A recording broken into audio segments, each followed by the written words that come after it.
Drop.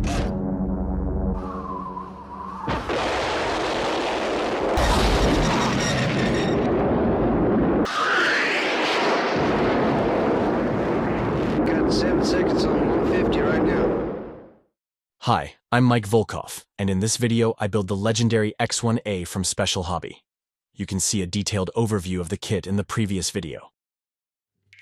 I started the build with the resin landing gear base, sawed off the excess, then had to sand off some of both parts to get them to fit.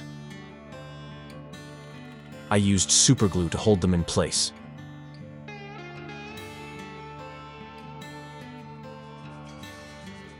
The back of the fuselage fits well, and the nozzles should be mounted on the outside. However, this is not what it looks like in reality. It has a small flange. So I thinned the fuselage and formed the flange from it, and glued the nozzles inside. The cockpit is simple. I built it as the manufacturer recommended. I used the etched brass belts and pedals. After some dry brushing, I washed it with dark gray oil paint. I put a weight in the nose of the plane. The fuselage halves fit well. I just had to fill in the back for the operation.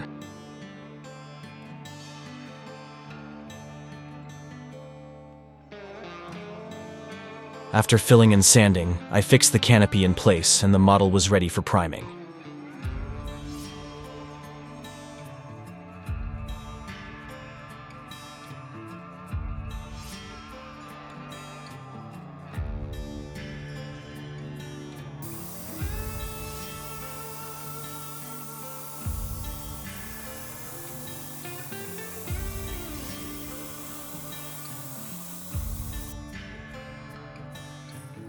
After priming, it became apparent that the fit had not been completely covered.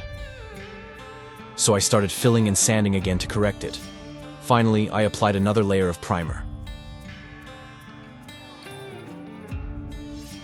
I accidentally broke the stabilizer while working on it. There are no spikes and holes to help it fit, just two flat surfaces in contact with each other, so it's quite easy to break the part off.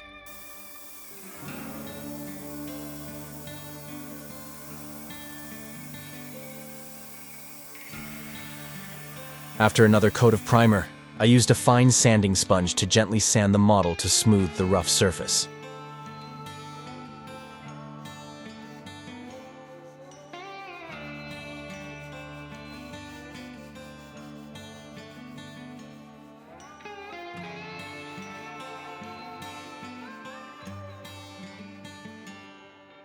The primer was filling up one of the panel lines, so I scratched it back in with a masking tape template.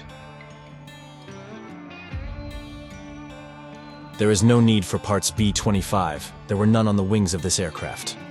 I have cut off these protrusions.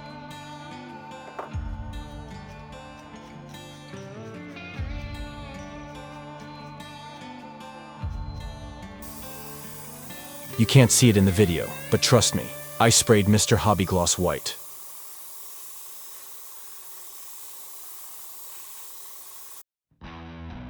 I have now tried to adjust the lights so that you can see a little bit.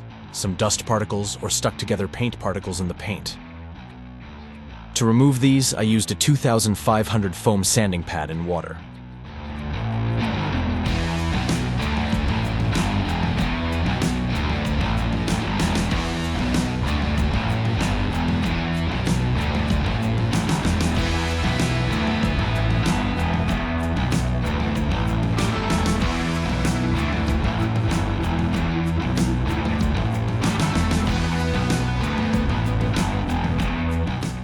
I used Tamiya polishing compound finish paste to remove the sanding scratches. I polished in a circular motion until the surface was completely shiny.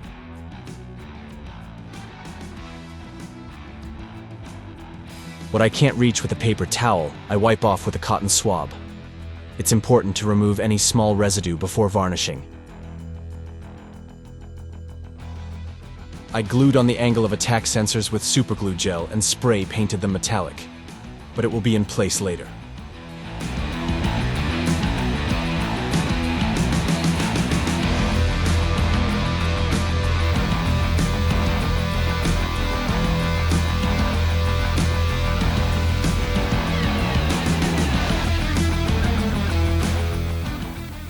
I used the same Xtreme metal paint on the outside of the fuel tank and on the control surfaces.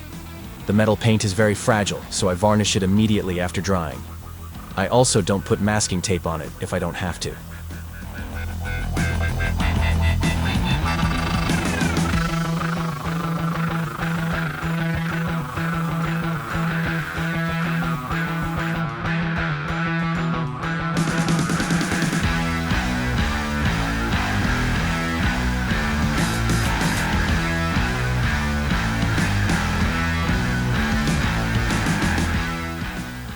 After painting the metal color, I glued the previously broken stabilizer back in place. I was careful not to get too much glue and spill it. Unfortunately, the glue was so weak that I later broke it off again. Before varnishing, I glued the landing gear struts in place to support the aircraft. I then sprayed a coat of gloss varnish.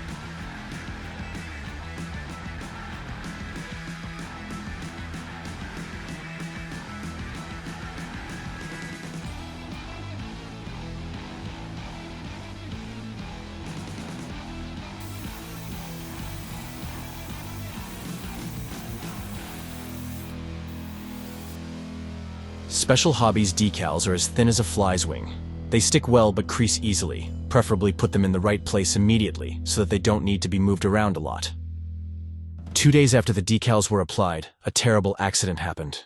One of the national insignia unexpectedly broke off and stuck to my glove so much that it was impossible to get it off. It was as if they had become one. Luckily, I had a spare marking from another kit. The damaged decal was unsalvageable, so I carefully sanded it down, repainted it white, and applied the new one. This had never happened with me in gloves before.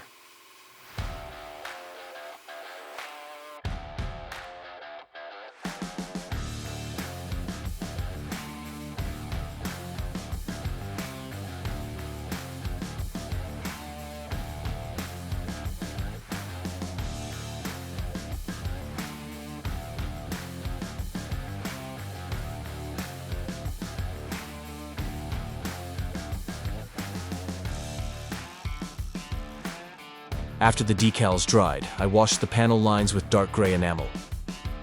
Based on the NASA photos, this model didn't really need any dirt or abrasion as it was almost spotless.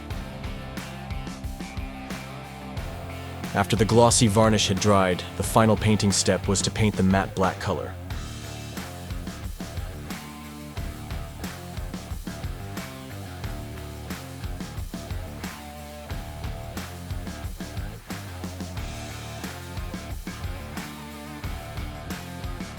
Finally, the small parts were put on and fixed with cyanoacrylate.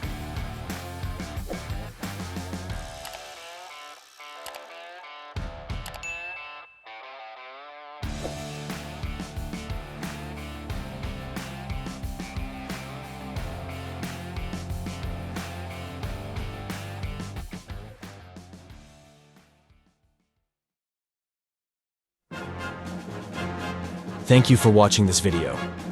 If you would like me to build for you a model like this, or similar, you can use the modelbuilder.art link in the description.